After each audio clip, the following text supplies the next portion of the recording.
ओकारं संयुक्तं नित्यं ध्यायन्ति योगिनः कामदं मोक्षदं चैव ओंकाराय नमो नमः।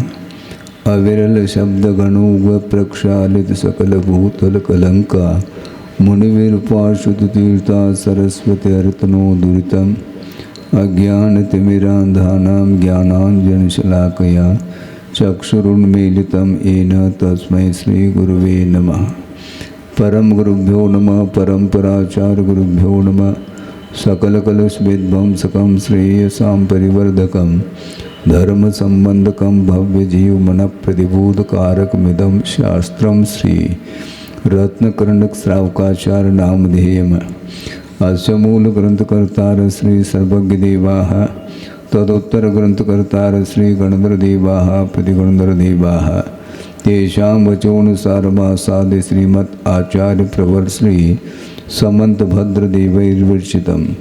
मंगलम भगवान वीरो मंगलम गौतमो गणे मंगलम कुंदकुंदाद्यो जैन धर्मोस्तु मंगलम सर्वमंगल मांगल्यम सर्वकल्याणकारकम प्रधानम सर्वधर्माणां जैनम जैतु शासनम।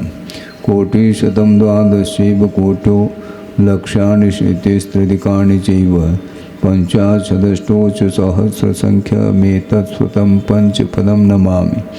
अर्हन्त भासयत्तं गणहर देवैः गन्तीयं सम्मं प्रणमामि भद्रजुतो सुन्दरानुभो हिंसिलसा स्वामी बंते सुदभक्ति कावसुगो को दसालोचे अंगो अंग पैनय पाउडय परियम सुत्त पड़मान ओग पोगय चूलिया चैव सुत्तय थुदम कायम सैनिच काल मंचे में पूजे में वंदामि नमों सामि दुख खो कम खो भूलाओ सुगय गमनम समाय मरणम जनगुण संपत्ति होद मध्यम। अथवा पौर्वाणिक स्वाध्याय वेलायाम श्रीमद् आचार्य भक्ति कायो सर्गम करोमि।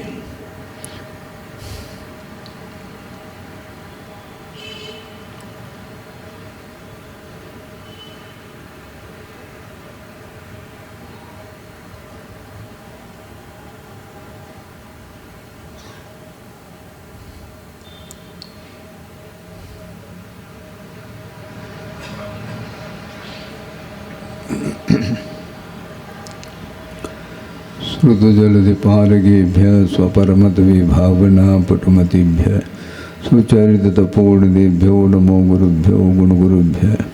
छत्तीसोण समग्रे पंचम्याचार्यकर्ण संदर्शे शेषानुग्रह कुशले धम्मायिरे सदा वंदे गुरुवत्य संयमेनयो तरन्ति संसार सायरम घोरम चिन्नन्ति अट्टकं मम जन्मन मरणं न पावेन्ति ये नित्यं व्रतमंत्रहोम निरता ध्यानाग्निहोत्राकुला षट्कर्मा विरतास्तपोधनधना साधुक्रिया साधवा शीलप्रावरणा गुणप्रहरणा चंद्रार्कतेजोदिकाः मोक्षद्वारकपाठपाठरवटाः प्रीणन्तु मां साधवा गुरव पान्तुनो नित्यं ज्ञानदर्शननायकाः चारित्राणवगम्भीरा मोक्षमार्गोपदेशकाः इच्छामि बंते आयुर्वती कावसुगो को दसालोचे समनान समदंसन समतर्जुत्तानं पंचम्याचाराणां आयुर्यानम आयारादि सुंदरानो उपदेशयानम उपध्यायानम तिरयनुगुणपालरयानम सौसानम शयनचकल मज्जे में पूजे में वंदामि नमों सामि दुख खो कम खो भूलाओ सुगय गमनम समाय मरणम जनगुण संपत्ति होद मध्यम। नमः श्री वर्धमानाय निर्धूत कलिलात्मने सालोकानां त्रिलोकानां यद विद्या दर्पणायते।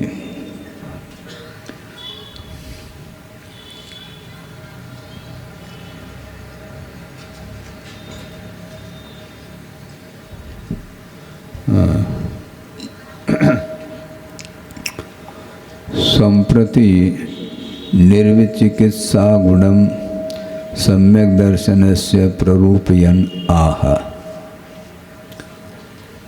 अब सम्यक दर्शन का जो निर्विचिकित्सा गुण है उसका प्ररूपण करते हुए आगे कथन करते हैं।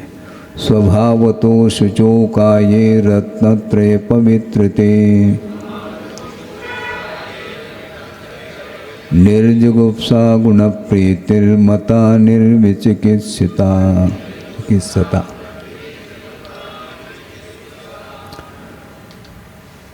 निर्विचिकित्सता मता अभ्युपगता। निर्विचिकित्सा अंग को स्वीकार किया है। कहा सो वह क्या है कि मात्मक है।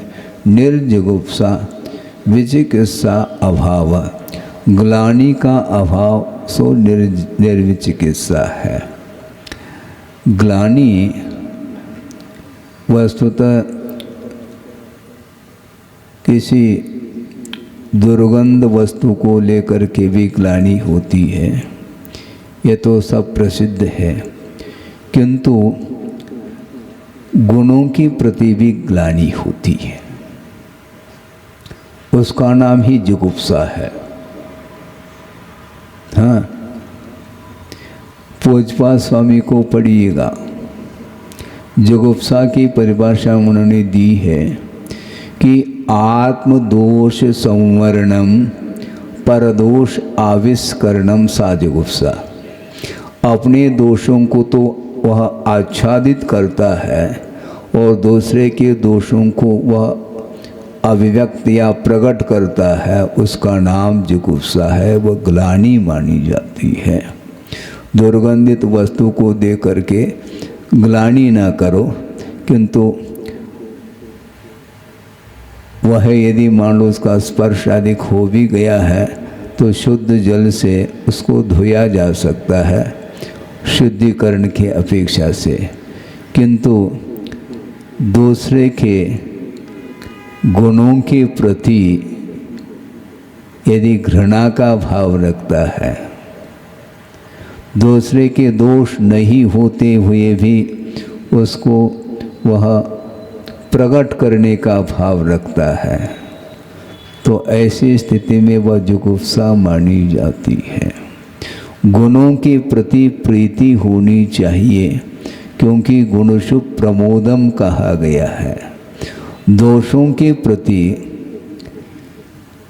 अपने दोषों के प्रति घृणा होनी चाहिए, क्योंकि निंदा में गरहामि अपानम कहा। अपने जो दोष है उनकी निंदा, उनकी आलोचना, उसकी गर्हा की जाती है। पाप की निंदा होती है। स्वयं के भीतर जो पाप में भाव उत्पन्न हो रहे हैं उसकी निंदा करो, दूसरे की निंदा क्यों करते हो? बहुत विचित्र दशा है। उपगमन करना हर व्यक्ति जानता है, अपने दोषों को वह ढाक रहा है। ये उपगमन है क्या? हाँ, अपने दोषों को वह आच्छादित कर रहा है, इसका नाम उपगमन है क्या?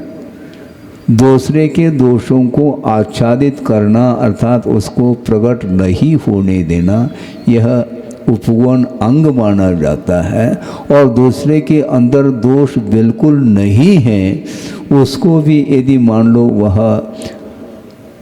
प्रकट करने का भाव रखता है, इससे बढ़ करके जुगुप्सा का और कौन सा स्वरूप हो सकता है? इसलिए आचार्य कह रहे हैं कि स्वभावतः, ये का टीका पढ़ रहे थे, विचिकित्सा का अभाव कहाँ पर? काय शरीर में। क्यों विशिष्ट है? वह शरीर कैसा है? स्वभावतः अशुचो, स्वभाव से ही अपवित्र वस्तु के द्वारा वह निर्मित है, जिसकी रचना हुई है। स्वभाव से ही पवित्रता नहीं उसमें, शरीर में स्वरूपेण अपवित्र, प्रकृति से ही वह अपवित्र है। इस प्रकार के इत्थम भूते काये रत्नत्रय पवित्रते, रत्नत्रयेन पवित्रते पूजताम नीते। रत्नत्रय के माध्यम से पवित्रता को प्राप्त हुआ है वह शरीर, उसमें ऐसे शरीर के प्रति कुथ तथा भूते निर्जुगुप्सा। वह निर्जुगुप्सा कैसी होती है? गुण प्रीति, चूँकि यथा गुणेन रत्नत्रय आधारभूत भूत मुक्ति साधकत्व लक्षणेन प्रीति। गुण की अपेक्षा से गुणों को यदि देखते हैं, रत्नत्रय के आधारभूत है और मुक्ति के लिए साधक है, ऐसे लक्षण वाला जो शरीर होता है उसके प्रति प्रीति रखो। वस्तुतः शरीर के प्रति प्रीति नहीं, किंतु उस शरीर के आधार से रत्नत्रय विद्यमान हैं, इसलिए रत्नत्रय की प्रति गुणों के प्रति प्रीति की जाती है। गुण देखने में आते हैं, गुण तो अमूर्त हैं। फिर ऐसी स्थिति में आप आराधना कैसे करेंगे? श्रमण हैं, व्रती हैं, उनके प्रति किस प्रकार का भाव रखें? उनके प्रति भक्ति का जो भाव है वह कैसे करेंगे? आत्मा तो अमूर्त है, आत्मा दिखती नहीं। जब आत्मा ही नहीं दिखाई देती तो उसके भीतर जो गुण हैं उनका दर्शन कैसा संभव हो सकता है? हाँ हाँ, नहीं, इसीलिए कह रहे हैं क्योंकि अशुचि पदार्थ से निर्मित जो शरीर है उसको देख करके घृणा उत्पन्न होती है, हो सकती है। किंतु जो श्रमण बना है उसका शरीर भी मटमेला है, स्नानादिक नहीं करते हैं, इसके उपरांत भी उनके शरीर को देखते हुए घृणा न करो, किंतु उनके शरीर के भीतर जो रत्नत्रय विद्यमान हैं उनके प्रति प्रीति रखो, ये कहने का तात्पर्य है। मूल ये है, शरीर तो जगत का स्वभाव हुआ सम्यक वैराग्यार्थम, ये तो सूत्र स्पष्ट ही लिखा है। शरीर के स्वभाव के बारे में वह चिंतन निरंतर करते रहते हैं श्रमण लोग, इसलिए शरीर के प्रति किसी भी प्रकार से उनका ममत्व भाव नहीं रहता है। किंतु ये शरीर नश्वर है इस प्रकार मान करके इसके संपोषण करने में वो नहीं लगते, किंतु इस शरीर का उपयोग वो मोक्ष मार्ग में लेते हैं। क्योंकि शरीर एक आधार है साधना की अपेक्षा से, इसलिए उसके लिए यथोचित आगम की विधि के अनुरूप जो देना है वो देते हैं। इसके उपरांत भी उस शरीर के प्रति कोई लगाव नहीं रहता, क्योंकि यह नश्वर शरीर है और इस नश्वर शरीर के प्रति उनका कोई भी लगाव इसलिए नहीं रहता क्योंकि एक नश्वर है, तो इसके प्रति लगाव रख करके करना क्या है हमें? हाँ? इसके प्रति अनुराग नहीं उनका। किंतु जो सामने जो भक्त खड़ा है उसके लिए कहा जा रहा है कि देखो इनका शरीर बिल्कुल कृष्ण हो रहा है, एक बार आहार लेते हैं, अंतरा आदि का पालन करते हैं, निरंतर प्रतिकूलता बनी रहती है और स्नानादि क्रियाओं से निवृत्त नहीं होते, इसलिए धूल धूसरित शरीर इनका है। उसको देख करके स्वाभाविक रूप से ग्लानि आ सकती है, कि इसलिए ग्लानि न आए इसलिए कहा जा रहा है क्योंकि उनके प्रति भक्ति का भाव जो उमड़ करके आता है वह शरीर को देख करके नहीं, किंतु इस कृष्ण काया के भीतर रत्नत्रय विद्यमान है और उसको प्राप्त करना है। तद्गुण लब्धये, उनके गुणों को प्राप्त करने के लिए उनके निकट पहुंच रहा है, तो उनके प्रति यदि भक्ति का भाव नहीं रखेगा, वंदना का पूजा का भाव यदि नहीं रखेगा, तो वह क्या करेगा? वो देख करके घृणा करने लग जाए तो ऐसी स्थिति में वह भक्ति कैसा कर पाएगा? संभव नहीं है। और दूसरी बात यह है कि ये नश्वर बहुत विचित्र दशा है सांसारिक प्राणी की, अन्यथा न लें, लेकिन प्रायः ये देखने में तो आता है।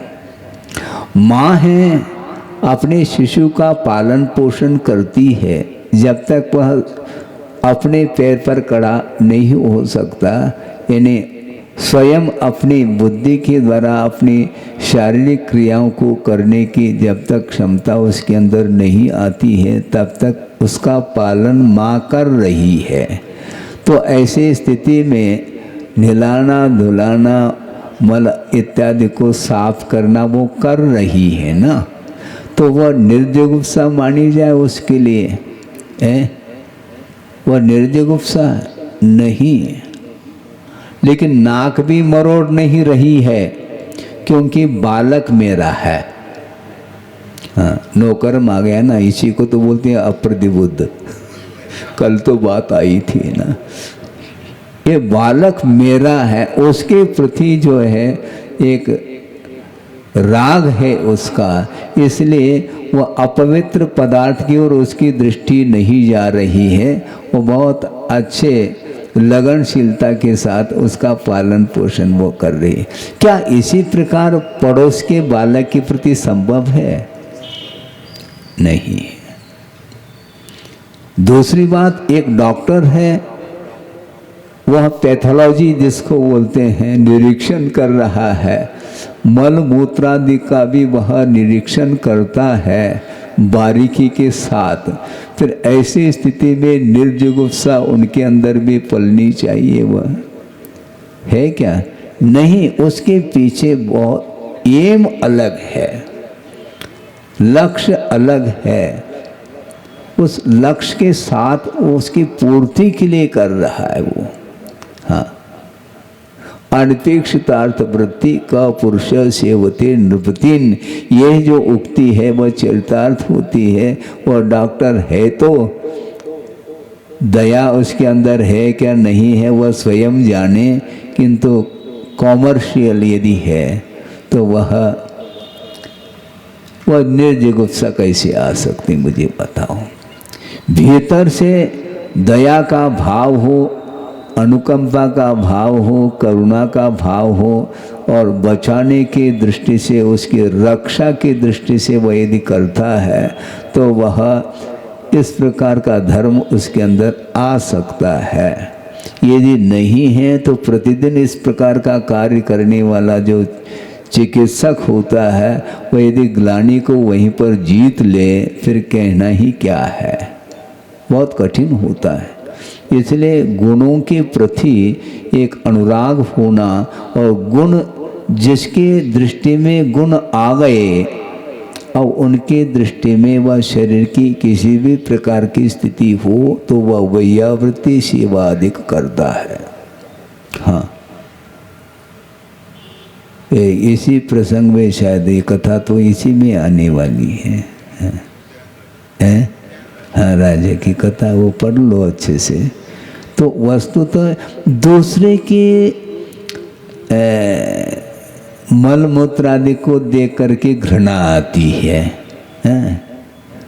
और अपने नाक में जो गंदगी भरी है नाकी, और उसको निकाल करके, रुमाल जिसको बोलते हैं, उसको निकाल करके अपने जेब में रखा है। और सोचो, नहीं रखते हैं क्या? कोई गलत तो नहीं बोल रहा हूँ, ये प्राय होता है कि नहीं, ये हो रहा है। लेकिन दूसरे के नाकी को देख करके जो नाक सिकुड़ती है वह क्या है? मतलब इसको ले करके उसको अपना, उसमें भी अपनत्व आया है। हाँ हाँ, बहुत समस्या खड़ी हो गई है। दूसरे का मल वह घृणा के लिए कारण, और अपना मल प्रतिदिन धो लेता, उसमें घृणा नहीं है। ये सब क्या है? समस्या, बहुत बड़ी समस्या है। पर हो गया, उसमें भी स्व की परिकल्पना, उसमें भी पर की परिकल्पना हो रही है।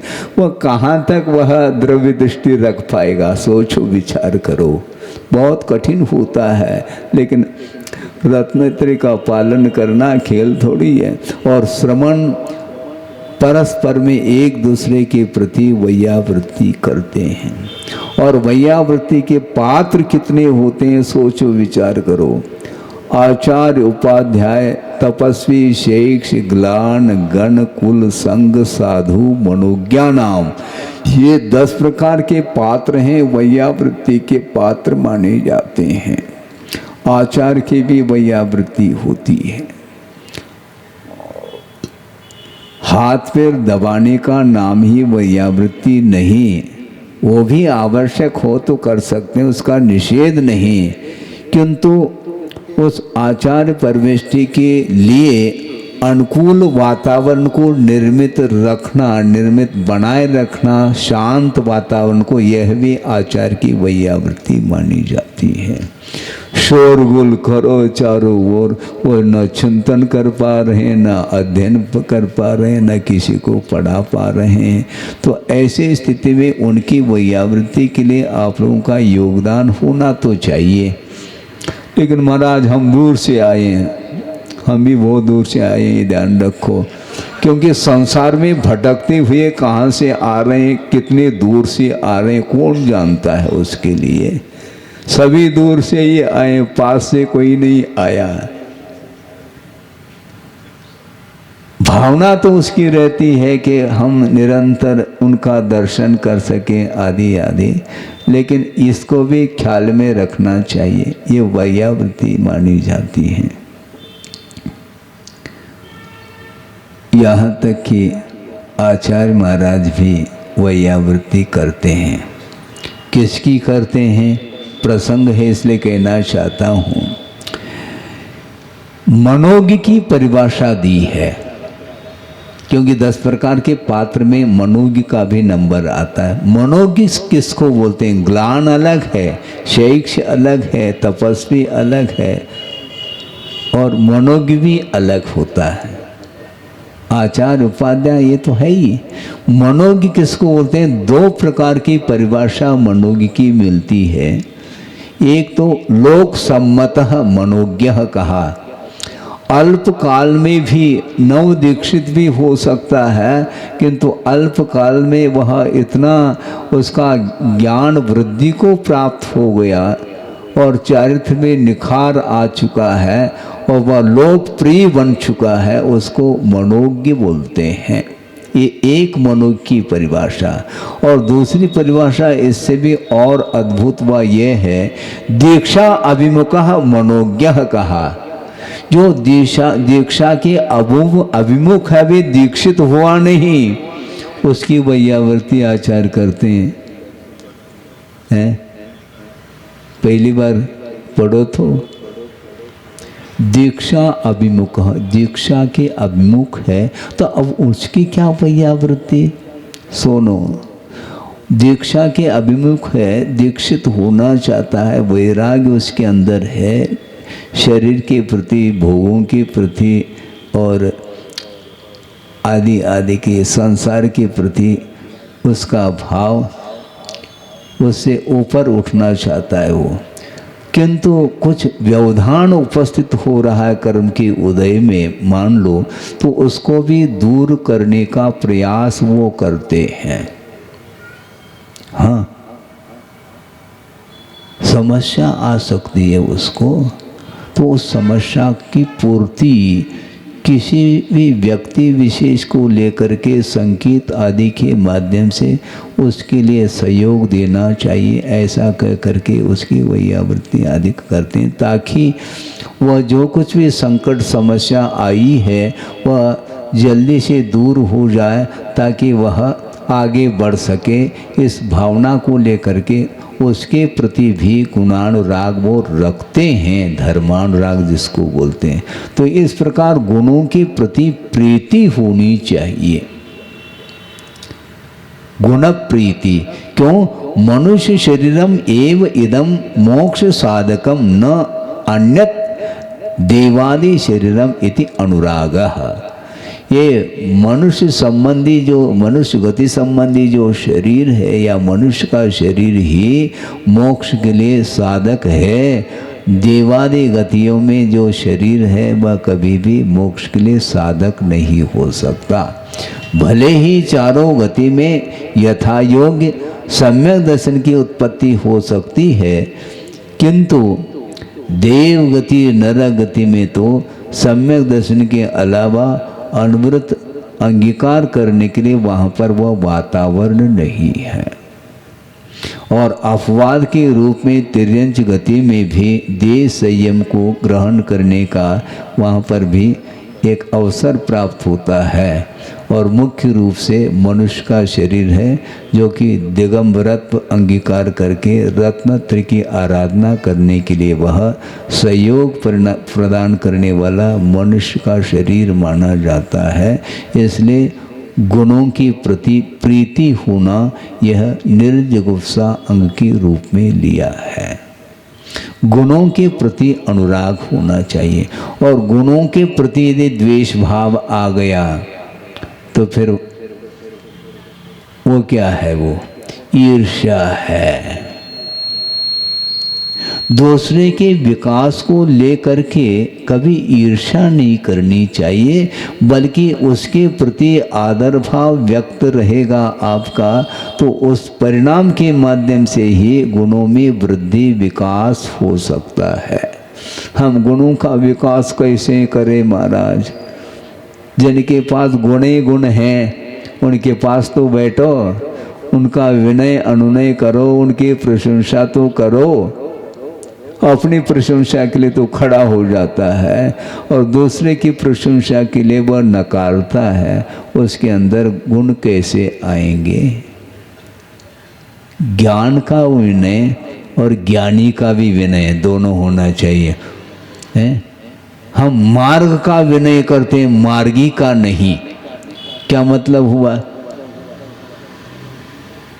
हम धर्म का आदर करते हैं, धर्मात्मा का नहीं। ऐसा हो सकता है क्या?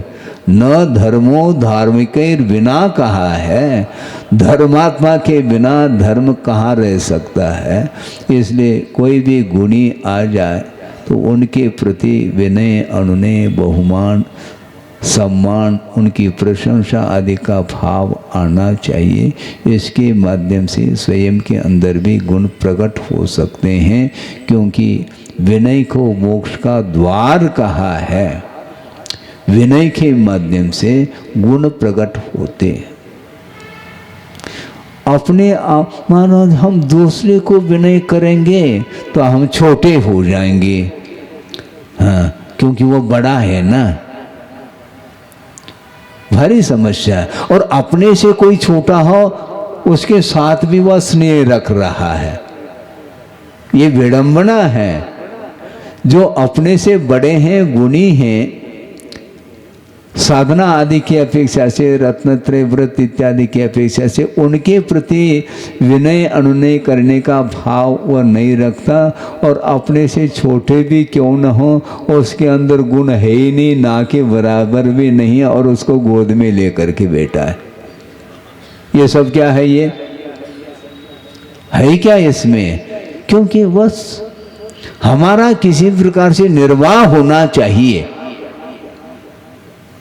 ये ठीक नहीं माना जाता। एक बार कहा था कि महाराज, स्वाभिमान और अभिमान में क्या अंतर है?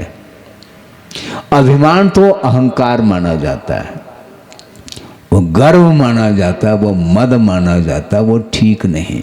और स्वाभिमान का अर्थ क्या है? स्वाभिमान का अर्थ है दीनता का अभाव। हाँ, दीनता का अभाव सो स्वाभिमान है। छोटे छोटे वस्तुओं को लेकर के वह दीनता अभिव्यक्त करेगा तो अपने स्वाभिमान को खो जाएगा। वो ठीक नहीं माना जाता है। याचक वृत्ति ठीक नहीं।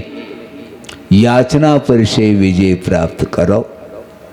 आवश्यक है तो आवश्यक है, तो हम क्या कर सकते हैं?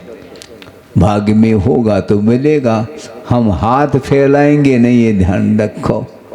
हाँ, गुणों के लिए तो हम हाथ फैला सकते हैं, लेकिन इस शरीर के लिए हम हाथ नहीं फैलाएंगे। विधिवत ही मिलता है तो लेंगे, ये भी उतना ही सत्य है।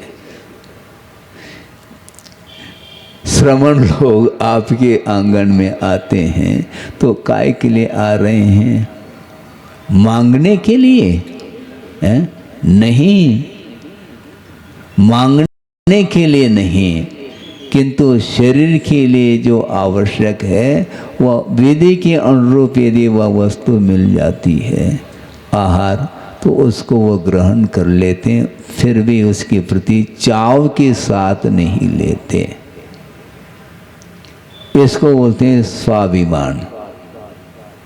और अपने वस्तुओं की आपूर्ति के लिए अपने से छोटे व्यक्ति के प्रति भी वह लाड प्यार कर रहा है, ताकि उसके माध्यम से अपने जो इच्छित वस्तु की आपूर्ति हो जाएगी। तो ये स्वाभिमान कहाँ है? इस अपेक्षा से जो गुणी हैं उनके चरणों में झुक जाओ, जिसके माध्यम से गुणों की उत्पत्ति हो। वहाँ पर झुकने की बात आ रही है, और जो छोटा है झुकने की कोई आवश्यकता नहीं, और अपनी सेवा वैयावृत्ति कर लेगा। इस प्रकार वह रख रहा है तो वह परिग्रह माना जाता है, ये ध्यान रखो। हाँ, शिष्यों के प्रति भी ये भाव नहीं आना चाहिए, ऐसा कहा गया। यदि आता है तो वह सचित्त परिग्रह माना जाता है। वह अपना कर्तव्य करता है, वह अलग विषय है। वैयावृत्ति का निषेध नहीं, किंतु वैयावृत्ति कर्तव्य उसका होता है। हम बुला बुला करके हमारी वैयावृत्ति करो ऐसा कहेंगे, ये संभव नहीं है। सोचो, विचार करो, ये सब क्या है? ये दीनहीनता मानी जाती, वो ठीक नहीं है। लेकिन अपने इच्छित वस्तु को प्राप्त करने की भीतर लालसा विद्यमान है, और बड़ों के पास जाएंगे तो झुकना पड़ेगा, विनय अनुनय करना पड़ेगा, तो कौन करे? तो ठीक है। इस प्रकार वह छोटों के साथ रहना पसंद करता है। गुणी के साथ रहो ना, गुणवान के प्रति प्रीति होनी चाहिए, अवगुणी के प्रति क्यों? कितना कठिन है देखो। ये परिणाम हो सकते हैं, होते हैं, इसलिए कहा जा रहा है नहीं होना चाहिए। क्या बड़ा और क्या छोटा है? क्या बड़ा और क्या, कौन छोटा कौन बड़ा है? क्या कहना चाह रहे हैं? आत्मा अनंत काल से आ रही है, जन्म ले रही है, मरण को भी प्राप्त हो रही है, तो कौन छोटा और कौन बड़ा? व्यवहार की भूमिका में ये सब विकल्प आते हैं, और ये इनका लोप नहीं करना चाहता हूँ। एक दिन भी यदि वह दीक्षा में बड़ा है तो उसका विनय करना चाहिए, ऐसा कहा गया है। हाँ, विनय शरीर का नहीं किया जा रहा है, किंतु गुणों का विनय, गुणों का समादर किया जाता है। गुणों के प्रति यदि अनादर का भाव आ गया तो कभी भी गुण प्राप्त नहीं हो सकते, वो गुणी नहीं हो सकता। और गुण कहीं बाहर से भी नहीं आएंगे, ये भी उतना ही सत्य है, क्योंकि द्रव्य व्यवस्था है। गुण और गुणी का जो संबंध होता है वह संश्लेष भी नहीं होता, संयोग संबंध भी नहीं होता, किंतु वह तादात्म्य को लेकर के होता है।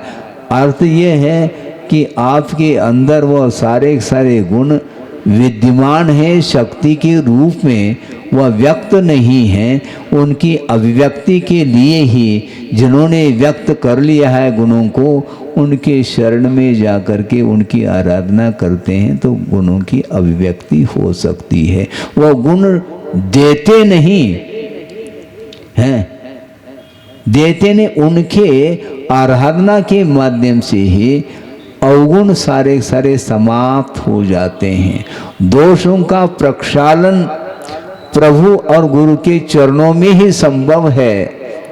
हाँ, गुरु को अपना करके पुनः वापस वह गाड़ी रिवर्स ले लेता, वो ठीक नहीं माना जाता है। हाँ, स्वार्थ परायण नहीं होना चाहिए। संसार का स्वरूप है, स्वार्थी है। हाँ, अपना प्रयोजन जब तक सिद्ध नहीं होता तब तक उसका आलम्बन लेता है, उसके उपरांत वह छोड़ जाता है। जब तक पंख नहीं आते तब तक वह बैठा है,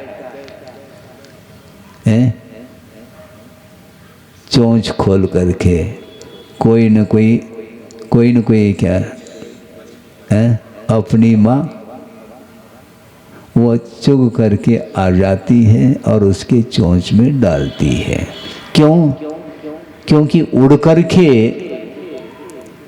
अन्यत्र जाने की क्षमता नहीं है और दानों को चुगने की भी उसके अंदर क्षमता नहीं है, इसलिए वह पालन पोषण वह माँ कर रही है, किंतु यह कृतज्ञता मानी जाती है। पंख आने के उपरांत वह हवा में उड़ जाता है, आकाश में उड़ जाता है। उड़ लो, कब तक उड़ोगे? क्या कहेंगे इसको? माँ के प्रति भी, पिता के प्रति, अपने परिवार के प्रति भी इस प्रकार कृतज्ञता का भाव आता है। सर्वार सिद्धि में एक प्रसंग आया है, वह आपके सामने रख दूं, क्योंकि टीका भी हो गई और श्लोक भी हो गया है। उसी विषय को हम रखना चाहते हैं विस्तार के साथ कि सारे गुण उपलब्ध हो गए जो दुर्लभतम थे। सुन रहे हैं आप? इसके उपरांत भी एक ऐसा गुण है जिस गुण के अभाव में सारे गुण होते हुए भी ना के समान है। क्यों? वो कौन सा गुण है? कृतज्ञता। हाँ, कृतज्ञता गुण बहुत दुर्लभ है और उन्होंने दुर्लभ भावना के प्रसंग में ही लिखा पूजपा स्वामी ने कि निगोर से निकल गया और पृथ्वी का एक आदि जो स्थावर हैं उसमें जन्म ले लिया और वहाँ से निकल गया, त्रस पर्याय को प्राप्त कर लिया। वो चिंतामणि के समान दुर्लभ है। चौपात पर चिंतामणि मिल जाए बहुत मुश्किल है, लेकिन फिर भी वह मणि मिल सकती है। उससे भी अब त्रस्पर्या में भी द्विंद्रिय, तीन्द्रिय, चौरिंद्रिय अधिक में पैदा हो रहा है और उसमें अनंत दुख अनुभव कर रहा है। तो पंचेंद्रिय को प्राप्त करना उस प्रकार दुर्लभ है कि सारे गुण उपलब्ध होने के उपरांत भी कृतज्ञता का गुण उपलब्ध होना, प्राप्त होना अति दुर्लभ कहा है। तो इसे स्पष्ट है कृतज्ञता बहुत बड़ी चीज है। हाँ, नहीं कृतम उपकारम साधवो विस्मरन्ति, न विस्मरन्ति साधवः। साधु लोग, सज्जन लोग कभी भी भूलते नहीं। किसी के द्वारा उपकार अपने ऊपर हुआ है तो उस उपकार को कभी भी भूलते नहीं, बल्कि अपनी क्षमता के अनुरूप उनके उपकार को चुकाने का भाव रखते हैं। ये होना चाहिए, लेकिन संसार की रीत कुछ अलग ही है। इसको बोलते हैं गुणों के अभाव में दीनता, और थोड़े से गुण आ जाए तो बस कोई आवश्यकता नहीं किसी की। मैं दुनिया की किसी भी कोने में रह सकता हूं, ऐसा कहता है। इसमें कौन सी बड़ी बात हो गई? दुनिया के किसी भी कोने में एक इंद्रिय भी अपना जीवन यापन कर रहा है, करना हो तो कर ले।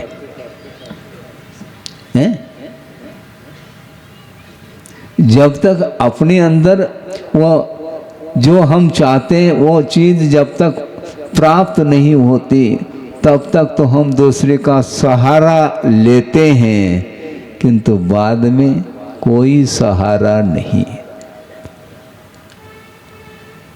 जबकि तारनहारा होना चाहिए, लेकिन नहीं होता है वो।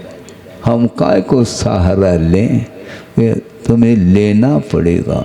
यदि इस प्रकार परिणाम रखोगे तो कभी भी उत्थान तुम्हारा संभव नहीं है। अशरण जो वस्तु है शरण लेने योग्य नहीं है, उस वस्तु का तो सहारा ले रहा है, और शरण लेने योग्य है उसका सहारा नहीं लेता। शरण लेने योग्य क्या है संसार में? अशरण क्या है?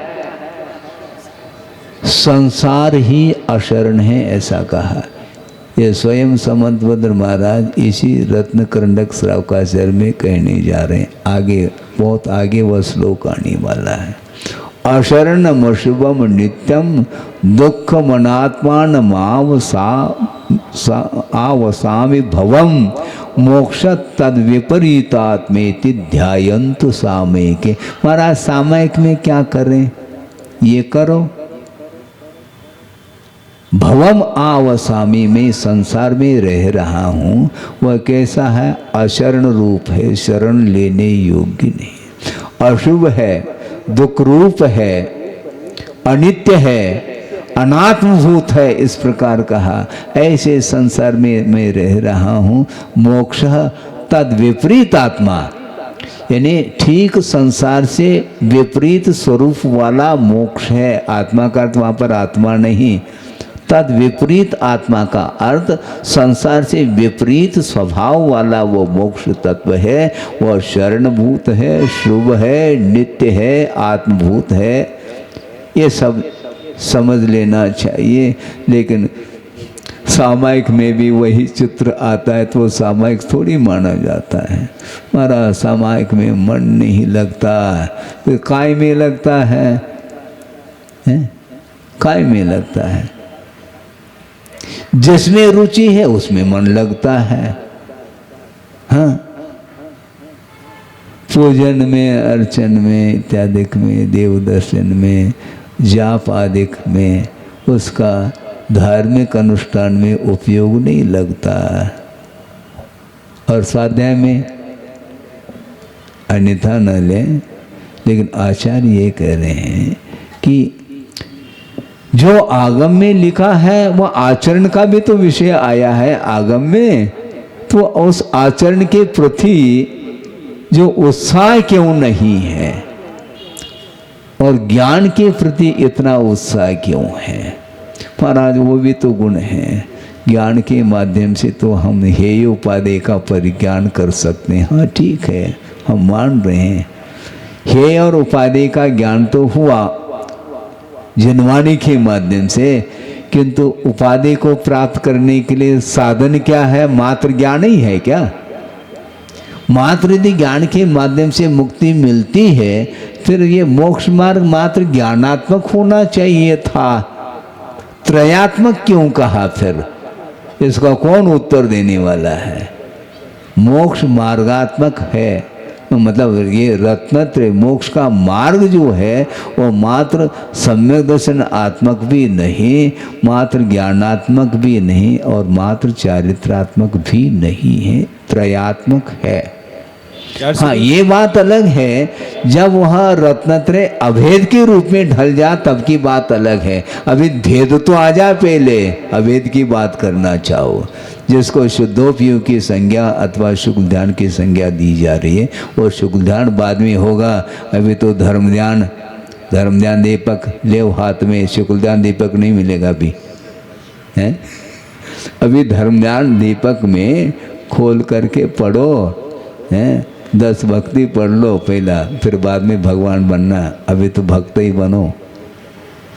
कुछ कह रहे थे आप? मैं कह रहा था कि जो चारित्र गुण हैं वो शरीर आश्रित होने के कारण से ज्ञानियों को थोड़ा सा, कैसा चारित्र गुण शरीर आश्रित होने के कारण से ज्ञानी या जो ज्ञान ले रहे होते हैं या चीजें हो रही हैं उनका प्रयास नहीं होता, ऐसा तो नहीं होता है, मगर बहुत कुछ शरीर आश्रित होने के कारण से हो सकता वो बहुत आगे नहीं जा रहा हो। हाँ ठीक है, ये तो कहने की बात हो गई। प्रत्येक व्यक्ति के जीवन में क्या एक सी परिणति होती है क्या? हम ये कहना चाहते हैं, बहुत अच्छा आपके माध्यम से और खुलासा होगा। 15-20 मिनट हमारा और इसमें शुभ उपयोग में लग जाएगा। समय तो खिसक ही रहा है। हम ये कहना चाहते हैं शारीरिक परिस्थिति अलग वस्तु,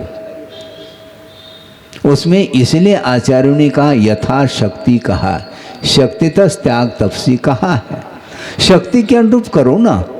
सांसारिक क्षेत्र में तो बल काफी हद तक काम कर रहा है, फिर धार्मिक क्षेत्र में वह बल कहाँ चला जाता, अपने आप को वह निर्बलता का अनुभव कर रहा है। ऐसा क्यों? मान लो कोई रोग हो गया, ठीक है। मान लो कोई जन्मांध है तो कोई बाधा नहीं, वह देव दर्शन नहीं कर सकता क्योंकि नेत्रहीन है ना।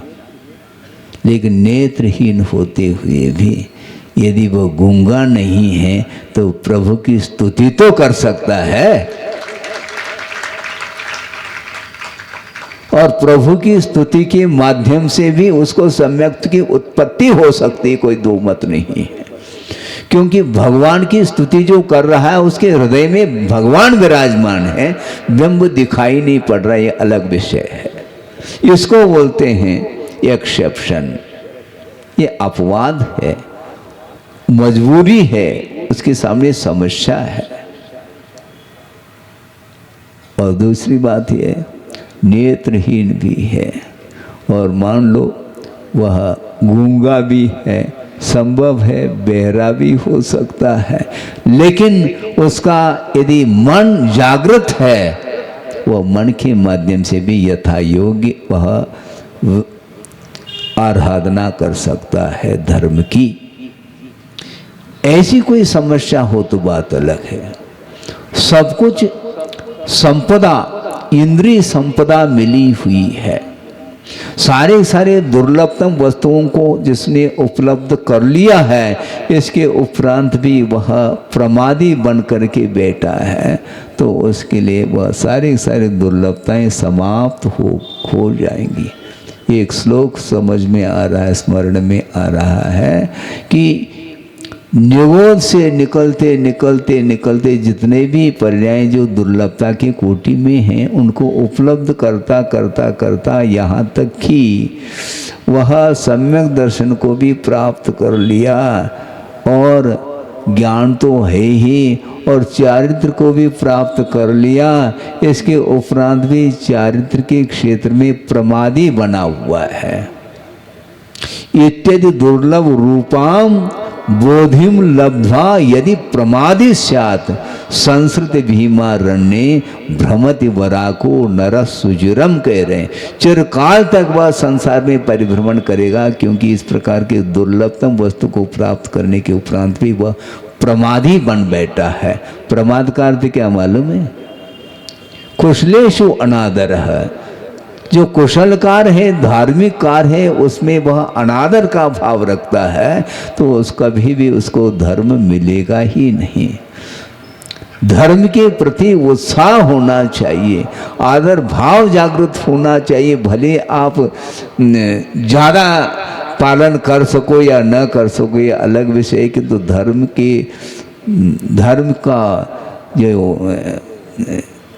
धार्मिक चर्चा सुनते ही वह आपका उत्साह दिन दोगुना बढ़ते रहना चाहिए। वैश्विक चर्चा व्यक्ताओं में तो उसको नींद नहीं आ रही है, और धार्मिक कथा में उसका उत्साह डाउन होता चला जा रहा है। रुचि तो होनी चाहिए ना, जितनी क्षमता है उतना कर लो, कोई बाधा नहीं। हाँ, लेकिन धर्म के प्रति, गुणों के प्रति, गुणी के प्रति जो आदर भाव होना चाहिए, वो यदि नहीं है तो क्या मतलब हुआ? कोई रीजन होना चाहिए, कोई कारण हेतु होना चाहिए जिसके कारण वह आगे नहीं बढ़ रहा। कोई बाधा नहीं है। सम्यक दर्शन को लेकर के बैठा है तो कम से कम वह ग्रहण नहीं कर सकता, मान लो चारित्र आदि को, तो जो ग्रहण कर रहा है उसका सराहना तो कर लो। है? इस प्रकार करने में भी कौन सा दाम खर्च हो रहा है आपका? कोई धन खर्च हो रहा है क्या? बहुत कठिन होता है। दूसरे की प्रशंसा, दूसरे की स्तुति, दूसरे की पूजा, दूसरे के प्रति भक्ति, अर्थात गुणी के प्रति कहा जा रहा है। ये इस प्रकार के भाव करने में भी कोई विशेष सहनन आदि की तो आवश्यकता नहीं पड़ती ना। नहीं मतलब दीर्घ सहनन हो तभी हो सकता है, ऐसा कुछ है ही नहीं इसमें। आप चल फिर नहीं सकते, कोई बाधा नहीं। बैठे बैठे भक्ति तो करो, बैठे बैठे पूजा कर लो, कोई बाधा नहीं। किसी ने प्रश्न किया कि महाराज खड़े होकर के पूजन करना चाहिए कि बैठ के? हमने उनको कहा तुम करते हो क्या? नहीं महाराज मैं तो नहीं करता। फिर काय को पूछ रहे हो हैं? कैसे करना चाहिए तो बाद की बात है, करो कम से कम। अरे मान लो किसी की क्षमता नहीं है तो यथा योग्य जहाँ बैठने की उठने की क्षमता हो वैसा कर लो। जवान है, मान लो वृद्ध है बैठ करके कर रहा है, और जवान भी कहने लग जाए मैं वृद्ध का अनुकरण करता हूँ है, मैं बड़ों का अनुकरण कर, ये गलत बात है। ये है तुम जवान हो, तुम्हें तो खड़े होकर के करना चाहिए है। ये होता है कि नहीं? इसीलिए कोई समस्या शारीरिक आसक्ति है वह इसलिए यथायोग्य उपासना करने के लिए कहा, किंतु धर्म के प्रति जो समर्पण भाव होना चाहिए, आस्था होनी चाहिए, वो निरंतर बनी रहे, तभी वह और भी अच्छे अच्छे सामग्री उसको मिल सकती है। सम्यक दर्शन की विशेषता को लेकर के आगम में उल्लेख आता है कि वह सम्यक दृष्टि कहाँ पर कौन कौन से पर्यायों को प्राप्त कर सकता है और कौन कौन से पर्यायों को नहीं प्राप्त कर सकता है। सम्यक दर्शन शुद्धा इसी ग्रंथ में आने वाला है। नारक तिर्यंग नपुंसका स्त्रीत्वाणी दुष्कुल विकृताल पायुर दरिद्रताम च नापि व्रजंति अवृतका अवृतिका अपि, अवृत्ति भी वह इन पर्यायों को प्राप्त नहीं कर सकता। ये छड़ाला में भी पंक्ति आती है? प्रथम नरक बिन षट भू ज्योतिष वान भवन षंड नारी, और थावर विकलत त्रय पशु में नहीं उपजत समित धारी, ये पंक्ति आती है। तो अर्थ ये है कि सम्यक दृष्टि जो होता है वह निकृष्ट पर्यायों को धारण नहीं करता, ये कहने का तात्पर्य है। वह विकलांग भी नहीं होता, ये ध्यान रखो, वह सकलांग होता है। और आप सकलांग है क्या? नहीं है? हाँ है तो क्यों लगाते हैं? फिर उसका उपयोग करो, है? उसका उपयोग करो। ये पाप का ही परिणाम है कि अच्छी सामग्री, मोक्ष मार्ग की सामग्री उसको नहीं मिलती। मनुष्य पर्याय को तो प्राप्त कर लिया है, किंतु दुष्कुल में उत्पन्न हो गया, निंदनीय कुल में पैदा हो गया। अब वहाँ पर क्या करोगे? वो विकलांग मान लो नहीं भी है तो भी वह निंदनीय कुल में पैदा होने के कारण वह देव गुरु शास्त्र की उपासना करने के लिए उसकी योग्यता नहीं रहती है। हाँ, योग्यता धीरे धीरे प्राप्त होती, बात अलग है। तिरंच में पर्याय में भी पराधीनता है। रोग आदि हो गए तो और पराधीनता आती है। तो इसलिए उच्च कुल में पैदा हुए हैं और अच्छी सामग्री मिली है, शारीरिक जो कुछ भी संपदा, धन संपदा भी है, लेकिन ये ध्यान रखो, सुख सुविधा में जो रहना चाहता है वह धर्म की आराधना नहीं कर सकता। एसी में रह रहा है, अब दो आप एसी में पशु रह रहा है, पशु के लिए तो दालान भी नहीं मिल पा रहा है, पशु आवारा घूम रहा है? तो उसके लिए कोई भी प्रबंध नहीं, और मानव के लिए प्रबंध ही प्रबंध है, और प्रबंध कारिणी कमेटी और बना रखी उसने। अब मत बोलो आप, तो कितना प्रबंध करना चाहता है स्वयं के लिए, दूसरे के लिए कोई प्रबंध नहीं है। पशु पक्षियों का भी जीवन देखो, प्रतिकूल वातावरण में भी वह रहते हैं, और इसके उपरांत भी मान लो धर्म श्रवण करने के लिए कोई भी पक्षी आकर के बैठ जाए इस सभा में, किसी को दिखाई नहीं पड़ रहा है, और सुन करके यथायोग्य वह संकल्प लेकर के जा सकता है व्रत आदि का, तो किंतु चला गया वो है, उसने पुण्यार्जन कर लिया है, लेकिन वो पुण्यार्जक नहीं माना जाता आपकी दृष्टि में है? क्या है वो? पुण्य का अर्जन नहीं कर रहा है। जो पुण्य का अर्जन कर रहा है वो पुण्यार्जक माना जाता है। कर लिया उसने, सदुपयोग कर लिया, उस पर्याय को बहुत सार्थक सिद्ध किया उसने। लेकिन सब कुछ सुविधा मिलने के उपरांत भी आप और सुविधा की बात करते हैं।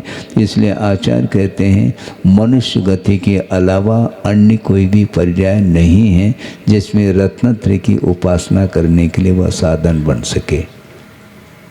अब बोलो, कुछ बोलना हो तो। हाँ हाँ, मनोज्ञ की बात कही थी, बोलो क्या बोलना। नमस्ते आचार्य जी। हाँ। लोक सम्मत मनोज्ञ में गुणों को गौण किया गया है या गुण प्रकट हुए नहीं हैं या होने वाले हैं? नहीं, मनोज्ञ इसलिए कहा कि वह गुरु भी प्रभावित हो रहे हैं उससे, वो गुण हैं। अल्प काल में उम्र भी अल्प है और साधना दीर्घकालीन साधना भी नहीं, और इतनी एकाग्रता इतनी उत्साह के साथ उसने साधना करके दिखाई, उसको देख करके सब कोई प्रभावित हो रहे हैं। हाँ, ये इसका अर्थ है। लोकप्रिय का अर्थ क्या है? लोक सम्मत, अल्पकाल में ख्याति प्राप्त हो गए, वो विख्यात हो गए हैं। हाँ, 8 साल अंतर्मूर्ति में किसी को केवल ज्ञान हो गया तो मनोज्ञ नहीं तो और कौन सा है? हमें बताओ आप। ये भी तो कम से कम दृष्टि आनी चाहिए ना। मनोज्ञता के लिए कोई काल अपेक्षित तो है नहीं। नहीं, मूल ये है कि मनोज्ञता का अर्थ वह सबको आकर्षित कर रहा है, इतने गुणों को उसने हासिल किया है। दीर्घ काल तक साधना करने के उपरांत यदि मान लो कुछ गुण उपलब्ध होते हैं, सुनो, दीर्घ काल तक साधना करते करते काल व्यतीत हुआ, उसके बाद थोड़े बहुत गुण उपलब्ध हुए हैं, प्राप्त कर लें, तो वो इतना महत्वपूर्ण नहीं माना जाता है। हाँ, किंतु आचार्य महाराज उनकी वैयावृत्ति के लिए जो भी कहा गया है कि आचार्य महाराज भी उनकी वैयावृत्ति करते बिल्कुल करते हैं। तो वो क्या, किस तरह से, क्या किस तरह से? हाथ पैर दबाने का नहीं है, पहले ही कहा था हमने, यही तो समस्या है। हाँ? कोई नवदीक्षित है, उनका उसका मन वो लगाते हैं। हाँ? अब दीक्षित हो गए, उसको देखने की क्या आवश्यकता? गलत बात है। संघ के नायक हैं वो, सबके प्रति उनका ख्याल रहता है। शिष्यानुग्रह कुशले, ये कुशलता है उनकी, शिष्य के प्रति संग्रह करना और उसके प्रति जो है ना अनुग्रह करने में वो कुशल होते हैं। तो अनुग्रह करने वाले कौन होते हैं? वो दाता ही तो होते हैं, वही तो मोक्ष के दाता। दाता मोक्ष के आप लोग पढ़ते हैं, हम प्रभु को और गुरु को बोलते हैं दाता मोक्ष के। हाँ, हम कहाँ तक मोक्ष प्राप्त करेंगे उनके बिना? वही सब कुछ देने वाले। हम कहाँ थे, कहाँ तक ले आए वो? ये सब गुणों के प्रति उनका अनुराग नहीं है क्या? शिष्य के प्रति अनुराग नहीं है क्या उनका? ये अनुराग होना ये वैयावृत्ति नहीं है क्या? मान लो कोई रोग हो जाता है, कुछ हो जाता है, तो अभय दान देना, उसको संभालना, ये सब कुछ ये वैयावृत्ति के भीतर नहीं आती। सब कुछ है। और वस्तुतः देखा जाए मुख्य रूप से तो वैयावृत्ति श्रावक के माध्यम से हुआ करती है, और श्रवण जो परस्पर में वैयावृत्ति करता है वह निर्बद्ध वैयावृत्ति करता है, उसमें आरंभादिक वह नहीं कर सकता। लेकिन आरंभादिक नहीं करते हुए भी जो भीतरी वैयावृत्ति है, अंतरंग वैयावृत्ति जिसको बोलते हैं, वो बहुत महत्वपूर्ण है। डॉक्टर लोग ट्रीटमेंट करते हैं मेडिसिन आदि के माध्यम से, वह महत्वपूर्ण है, मैं मानता हूँ। इसके अलावा कुछ ऐसे भी डॉक्टर होते हैं जो मानसिक, वो आते ही आधा रोग दूर हो जाता है पेशेंट का, है ये क्या तुम्हें कुछ होया नहीं, नाड़ी के परीक्षण कर लिया, भले ही बहुत बड़ा रोग भी हो तो वो पेशेंट के सामने तुम्हें कुछ हुआ नहीं है, ध्यान रखो, ये 2-4 दिन ले लो, ये मेडिसिन ठीक हो जाएगा तुम्हारा। हाँ, और बाहर जा कर के जिसको जो बताना था बता करके वो चले गए। ये सब क्या है, ये अंतरंग वैयावृत्ति माने जाते। अभयदान सबसे महत्वपूर्ण माना जाता है, जिसके प्राण निकलने को है उसको अभयदान यदि मिल जाता है तो अच्छी समाधि हो सकती है उसकी। आकुल व्याकुल हो रहा है मान लो, किंतु वह कहते कुछ नहीं, उस समय उसको सुनाएंगे। एक प्रसंग आपके सामने रख रहा हूँ, 83 की बात है। सन 83 में आचार्य महाराज संघ सहित पहुँच गए थे। कहाँ? सम्य शिखर जी और वंदना आदि करके फिर बाद में ईसरी निकटवर्ती ग्राम है, वहाँ पहुँचे हैं। ग्रीष्मकालीन समय चल रहा है और वहाँ पर एक जिनेंद्र वर्णी क्षुल्लक जी थे और रोग आदि के कारण उनको नीचे आना पड़ा था उस पद की अपेक्षा, और उन्होंने 2-3 बार आकर के गुरुदेव के चरणों में निवेदन किया, प्रार्थना की, महाराज स्थिति हमारी इस प्रकार की बनी है कि विद्वानों के प्रेरणा से और उनके आग्रह से हमने नीचे आकर के कुछ जिनवाणी की सेवा हमने की है, और उन्होंने जैनेन्द्र सिद्धांत कोश का निर्माण किया, बहुत बड़ा कार्य किया उन्होंने। लेकिन उनके मन में ये विकल्प बार बार आ रहा था कि महाराज हमें पुनः पूर्व स्थिति पर आपको लाना है, आप जो कहेंगे उसके लिए हम तैयार हैं। तो ठीक है, 1 बार 2 बार 3 बार परीक्षण करने के उपरांत उन्होंने कह दिया कि आप सभी कार्यों से निवृत्त होकर के आ जाएंगे तो आपके लिए हम जो आपकी इच्छा है उसकी पूर्ति हम कर सकते हैं। वो रुग्ण थे।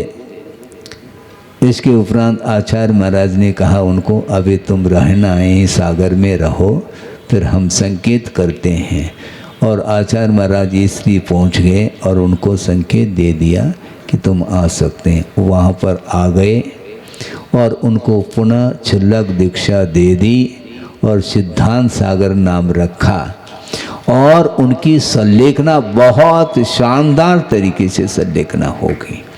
ग्रीष्मकाल वैशाख का वह महीना था और उस समय प्रतिदिन 21 दिन तक संलेखना हुई है, और उसमें 21 क्यों ज़्यादा, 21 उपवास के साथ, एक साथ नहीं, किंतु एक आहार एक उपवास, एक आहार एक उपवास। और आहार में क्या लेते थे? केवल लौकी का पानी अथवा बिल्कुल जो मुनिका का जो जल होता है, गाढ़ा नहीं, जल जिसको बोलते हैं, उसको लेते थे केवल, क्योंकि उनको बीमारी थी, कफ बहुत ज़्यादा कफ का उठान था, इसलिए उनके लिए छाछ अर्थात तक्र का प्रयोग नहीं किया, और केवल लौकी का पानी आदि के द्वारा एक दिन उसमें ये लेते लौकी का पानी, दूसरे दिन उपवास करते।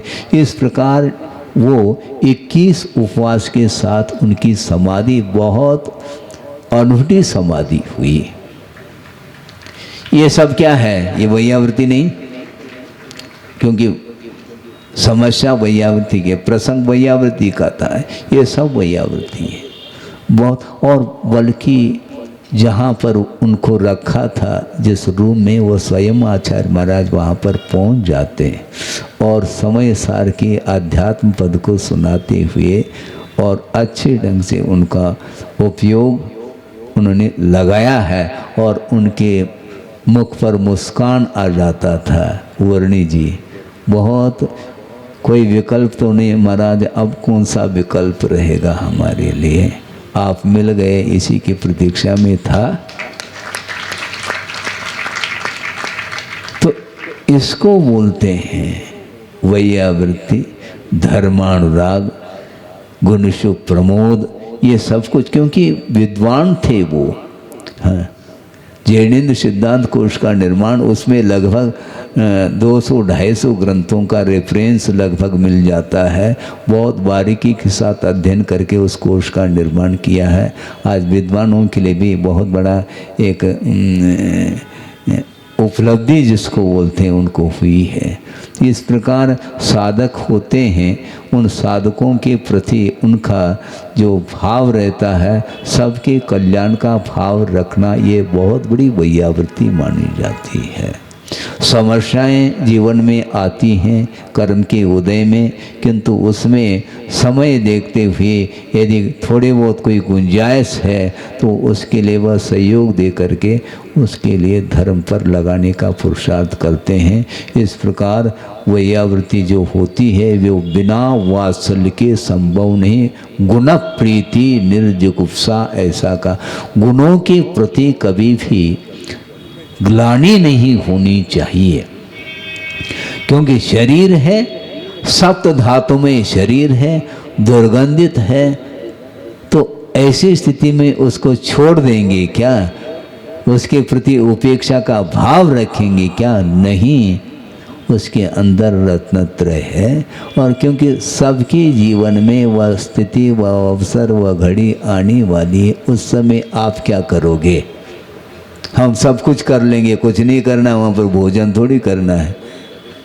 अंत समय में जो अपने परिणाम यदि उज्जवल नहीं हो पाएंगे और अनेक प्रकार के विकल्पों के साथ यदि अवसान को प्राप्त होता है, तो उसका भविष्य किस रूप में होगा कोई कहा नहीं जा सकता।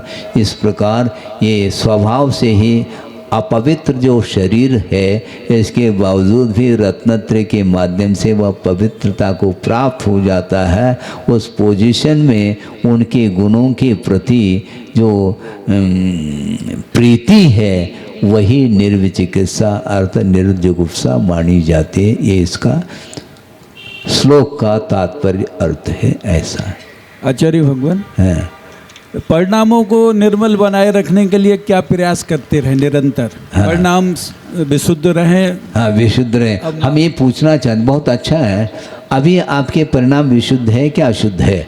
विशुद्ध है। विशुद्ध है तो बनाए रखो उसको। हाँ, बने कैसे रहें? अभी बाहर निकलेंगे तो सब मैदान वही पुराना। इसका अर्थ है विशुद्धि जो घटती है वह बिना कारण से नहीं घटती। विशुद्धि को घटाने में जो कारणभूत सामग्री है उससे दूर रहिएगा। हाँ, इसलिए गुरुदेव ने ये कहा था दूध को सुरक्षित रखना है तो नमक से बचाओ उसको। उसमें नमक की डली गिर गई, दूध फट गया। हाँ, समझ में आ रहा है कि नहीं? इतना तो आना चाहिए है, क्योंकि समझदार हैं आप,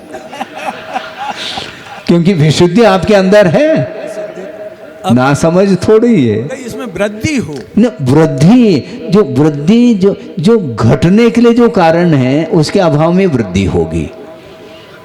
हम हमेशा चर्चा के दौरान इसी विषय को रखते हैं। किसी ने कोई प्रश्न कर लिया, महाराज इसको कैसे बढ़ाएं, क्या करें? हम कैसे करें? देखो, कोई भी कार्य हो, चाहे परमार्थ संबंधी हो, चाहे और कोई भी लौकिक कार्य हो, कार्य के लिए कारण अनिवार्य है। और वहाँ संक्लेश के लिए कारण क्या पड़ते हैं, उन कारणों से दूर रहो।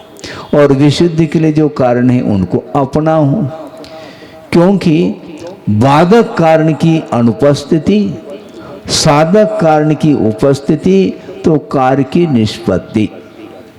ये कहा है कोई भी कार्य को आप करना चाहते हैं तो उसके लिए बाधक कारण से बचने का प्रयास करिएगा।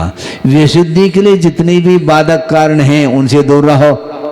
महाराज ये नहीं होता तो ठीक है, विशुद्धि बढ़ेगी नहीं, एज इट इज बनी रहे, बहुत बड़ी उपलब्धि मानी जाएगी, बल्कि वह हीमान विशुद्धि होती चली जाएगी और सब समाप्त हो जाएगा और संकलेश हाथ लगेगा।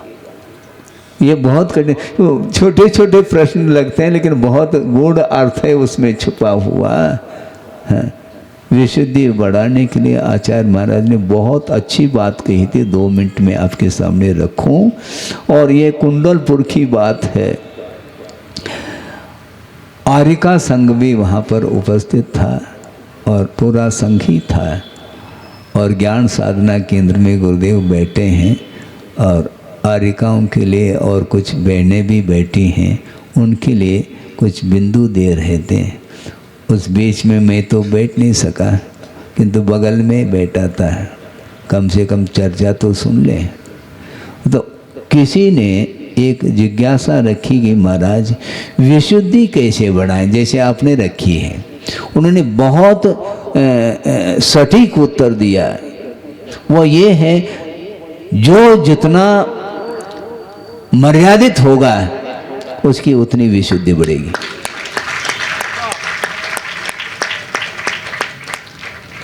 हाँ,